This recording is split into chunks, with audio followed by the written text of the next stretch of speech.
Good morning, everybody. How are you guys doing today? Today is Monday. It is raining outside. I pray that you all are having a blessed day. I am out in the rain, taking care of some things. You guys, some weeks ago, I had applied an aloe vera, some type of cream to my face, and I had an allergic reaction. So, my it's healing up. If you can see, like it's right here on the side of my face, on the side of my lip. So I thank God for that because it was very painful. I have very sensitive skin, so I just wanted to come on today. I haven't been on in a while. I've been so busy. Everything to where I wasn't able to come on. I do try to pop in and watch you all's video when I can. So forgive me if I hadn't been watching it, like I used to. Just been so busy. But I wanted to talk about your standards, your morals, and things of that nature. Because, you guys, let me tell you. First of all, I am single by choice. And, I do desire to be married one day. I do desire, to meet someone. I'm not looking for, like a lot of times people be like, oh, you looking for this perfect man. I know that nobody's perfect, but I am looking for someone that have morals at least. And I say that to say this, because it was like a few weeks ago I was talking to this guy that he had been trying to talk to me for years, and I always would tell him no. But because of people, tell you, you got to give somebody a try, you got to do this and you got to do that. I decided to give him a try, and he was older than me because I am 42, he's 55, and age does not make a difference to me. But I say that because I'm gonna tell you this: when a person is older, you would think that they have more wisdom and more sense, but they don't. But as I was saying, I went on ahead and gave him a chance or whatever, and we talked for like a week. We was talking, and you all know that coronavirus is out. I work in the healthcare field, so I know to be very careful and precautious, whatever. But during the conversation, we was talking the week. We was talking, and the conversation. I liked his conversation, the way he talked, because most time people they don't really say anything. They don't have conversation. You always have to question them. Like, I'm sitting on the phone like, oh, okay, what do you want? You want to ask me any questions. But as we began to get close, he wanted to go. First of all, let me tell you guys something. You have to realize and recognize the red flags, these signs that we overlook. The first thing that he said to me was, I'm going to come to your house, and we're going to Friday, and we're going to, no, he didn't say we're going to come to your house. He said, I'm going to come, we're going to watch movies and talk. And I say, where we going to watch movies at? And he's like, at your house? I say, no, we not. You can take me out to eat, but we're not going to come to my house and watch movies. Why would you want to take a person, not even take a person out on the first date, but go to their house and sit up and watch movies? I mean, I'm at my house all the time. That let you know right there that his mind was already in the wrong place. And his conversation was about, then he was, he brought up something about, he wanted to go to Texas to visit his family, and he had asked him, would you go? And I'm like, listen, first of all, we just talking, we getting to know one another as friends, And he was like, well, we have to sleep in the same room. Will we have to get separate bed? I said, listen here. First of all, if we was to get the same room, it would be different bed. We would have two beds. He's like, well, how long would it take for us to sleep in the same bed? Let me tell you something.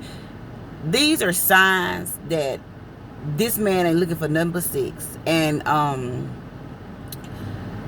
me that, I know this, I knew this, but just listening to people, just want to give a person a chance, whatever. No, no, no, no, no.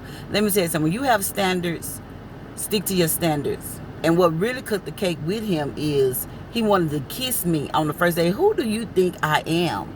I'm not finna kiss you. Coronavirus is out. And even if coronavirus was not out, I'm not gonna kiss you because I don't know you. I don't know where your lips is being. You nothing but a pervert. And you want to move so fast with sex. That made me think, ain't no telling who you been, messing around with. And all he talked about was his ex-wife. We have to watch the signs. And I told him, I said, you talking about your ex-wife, but I'm sure she has a story to tell about you. And after that, after we did go out on a date or whatever, after the day, he didn't say anything. He started acting different because I did not give him a kiss. He was like, can I at least get a little peck? No, you can't get a peck, no nada, no nothing. And I say all this to tell you guys to stick to your standards. You have to trust God and know who you are. I don't care, people, I made up my mind. I don't care what people say. I know when to give somebody a chance. I know, I'm not looking for this perfect man because I know that nobody's perfect, but I am not finna to let down my morals. I'm not gonna go against my morals, and I'm not gonna go against some of my standards. I mean, he cursed like a sailor. I don't curse. So I mean, I'm not trying to go in and trying to change nobody and save them and do this and that, because then they want to say you acting like their mama or you trying to judge them. No, I love people. People that know me know that I love people. But at the same time, you have to know who you are. Do not settle, ladies. And then some men, because you have some women that, come on to men very hard. But maybe it's different. But to the women's, you have to trust God. I don't care how old you are. You wait on God. You believe God and trust God. God is a God that he shall not lie. If his word says that you stand on the word and trust him, and it shall come to pass. It will come to pass. I don't care how old you are. It will come to pass. I never forget, I was at work. I've been in my job going on 11 years. And this lady told me she was having an anniversary. And I was like, oh my God, I know it's going to be so awesome. And she was an older lady. I said, it's going to be so awesome, y'all. How long y'all been married? I'm thinking this lady finna tell me about 50 years because she was like in her 90s, walking just as healthy. I mean, walking better than me and you. And she said, this is my first year anniversary. I'm like, what? She said, yes, first year. So I'm not saying you're going to be 90-some years old when you get married, but I say that to encourage you. It don't matter how old you are. And I believe that God was letting her come to me and tell me that, just to encourage me to keep on holding on, because you have people in your ear talking about, girl, how long you been waiting, this and that. But you know what? I trust God. I know who I am. I'm working on me continuously. Because we have to work on each other, on ourselves, not each other, but on ourselves each and every day. So I'm working on my visions and my dreams. And, when I believe that when it's time, God is going to allow us to connect. But do not settle because people telling you to do this and do that. And then, it makes you angry once you try to give a person a chance and then they just act so crazy, act a fool. It make you want to just go off. I'm talking about me. It make you want to just go off. But then I'm like, okay, God, I need you to help me. And I have to understand, okay, men do not think like women. And I have to understand that, Nikita, you seen the signs, but you ignore them because of what people saying. So you got to learn, how to shut a person down and care less what people say or think. But to trust God. Trust God, because, I may get lonely sometimes, but I'm not alone. So, and I trust God. So I just, I really wanted to, but I'm going to be honest with y'all. I did tell him, I did inbox him and tell him, because the next day he didn't call, he texted. When usually we was calling all the time.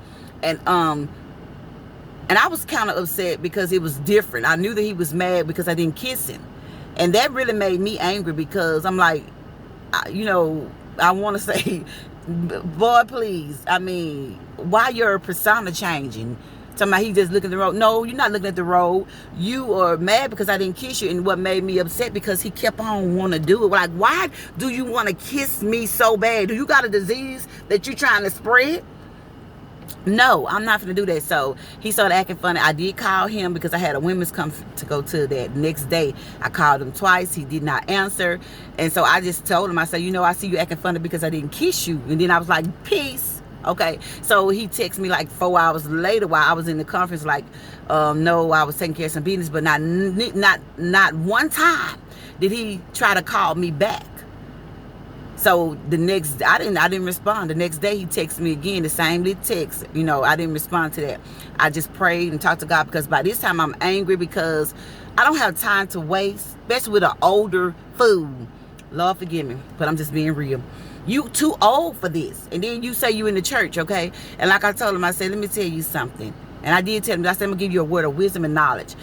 When you come approaching a woman of God, and just any woman, I mean, you should have at least respect. And then I feel like he owed me an apology, but sometimes people don't apologize because they don't care, and he never did, so it doesn't matter. But anywho, I told him, I said, you want to talk about people, and the reason why I'm saying church, I'm using church is that because he professed to be a man in the church, and then he would always try to talk about people and somebody where they going. You don't know where they're going. And you can't talk about them because you have a form of godliness. You cannot talk about these people. And that's what I told him. I said, you can't talk about these people because you need to get yourself straight. You need to get your things in order before you try to talk about somebody. The Bible says that you know the tree by the fruit that it bears. So therefore, you bearing some bad fruit. So you can't talk about nobody else, sir. So, but anywho, I had to be humble and I had to be the bigger person. And I'm like, okay, that's just... I thank God it ended when it ended. It lasted a week. Okay. But I pray that you all are having a blessed day. And I just want to encourage you guys to, you be encouraged. You keep your morals. Do not lower your morals. And do not lower your standards. For one thing, when he was doing all that cursing like that, I should have just not even talked to him. Don't get me wrong. I have family members that's cursed. I love people. I'm not judging people, but I don't curse. And just me being with someone that cursed like a sailor, I can't see myself doing it because I can't change nobody. I'm not trying to change you. I can't change you. So I'm not going to try to go in saying, okay, he's just cursing like a sailor, so I'll change him. No, I don't think like that. You have to grow up and be more wiser and more, so, but to each his own, that's just me, my preference. So, keep your standards, trust God. Quit allowing the enemy to come in and to steal your thoughts and your joy. Renew your mind. Trust the word of God. If God said it, it's going to come to pass. It's going to come to pass. Continue to work on you. I'm working on me. My weight loss. I'm working on my songs, my ministry, my visions and my dreams. I don't have time for foolishness. So he'll find me working on my way to whatever it is that God has for me to do. I love you guys to life. Y'all keep praying for me. I will pray for you guys. I pray that you all be encouraged, and I pray that you all be blessed. Until next time, remember to love, smile, and forgive. God bless.